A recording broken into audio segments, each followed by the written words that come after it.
of voting, and we've got to get better at that. They take it very holistically, like Stalin. Don't tell me who votes. Tell me who counts the votes. They take victory in a very holistic way. We take it we bifurcate it, and that means that they always think of it as like smarter. how in Georgia, where you've got these discrepancies of like thousands upon thousands of votes, do you have two elections officials like signing off and certifying it, right? That's happening because there is not sufficient transparency and review. And I really believe that the dam could break open in Georgia. That could be the case where we find out the media lied to us, that the process was rotten, and then we really start to drill down in these There's other all places. kind of work coming. I know we got John Fredericks. We'll try to get him on maybe in the second hour before the press conference. He's actually shifted his operation to Georgia. He says the rumor down there today is Kemp is going to try to expedite signing off on a certification either today or tomorrow to try to get this in back of it. Not going to happen. You still go to court. Well, I mean, that's not helpful. I mean, like this is. But for our audience, how can that happen? You're part of it. You're an outrider because you're a firebrand for the movement, you're a firebrand for the president, you're a firebrand for MAGA. But how can we have establishment Republicans who basically owe their existence to Trump's active campaigning for him, turn on not just him, but turn on really the fairness of an election? It's a tragic disappointment, but it perpetuates, Steve. I mean, I've spent the last 2 days in these organizing sessions with the Republican conference. Yeah, why are you guys even here in D.C.? Well, I can walk you through that, but this is an important point regarding the future of the movement.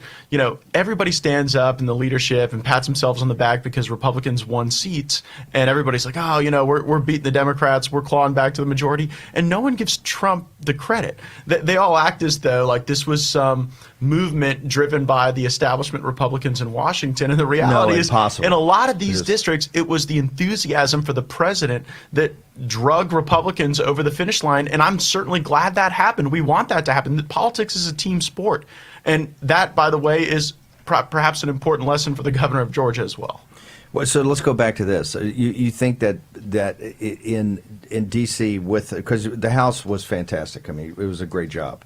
Obviously, that was driven by this movement and the president going around and delivering that mass, particularly in the districts, the Dirty 30 that we started to take back, right? Which, you remember, the ones that survived are all over Nancy Pelosi, that we can't do this again. In 2022, if the Trump movement is as powerful as it is today, we'll all get wiped out. You're saying right now, internally to D.C., that's not what the narrative is. No, we believe that we took back a lot of these seats because of fantastic candidate recruitment and hard campaigns on the ground, and certainly that was a contributing factor. Yes. No doubt. I don't want to diminish that at all, but this movement is at its best when we are fired up for our transformational president, for our leader. And whether Donald Trump is in the White House or Mar-a-Lago or Bedminster, he is the leader of this movement, and he is the inspiration behind it. So in this segment, we're going to wrap up. We're going to come back to what's happening in the House with Nancy Pelosi and the future of this movement. But for our audience, this is a fight worth having right now. Not about the future, but about right now to try to close on this victory.